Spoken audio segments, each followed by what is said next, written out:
முன்னாள் அமைச்சர் செங்கோட்டையன் பொதுவெளியில் இதுபோன்று நடந்து கொள்வது அநாகரிகமானது என அதிமுக செய்தி தொடர்பாளர் வைகை செல்வன் கூறியிருக்கிறார். காஞ்சிபுரத்தில் அதிமுக நிர்வாகிகள் ஆலோசனை கூட்டம் நடைபெற்றது.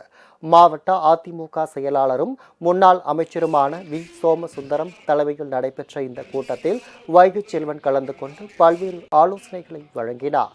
பின்னர் செய்தியாளர்களிடம் பேசிய அவர், செங்கோட்டையனுக்கு ஏதேனும் பிரச்சனை என்றால் பொதுச் செயலாளரை சந்திக்க வேண்டும்.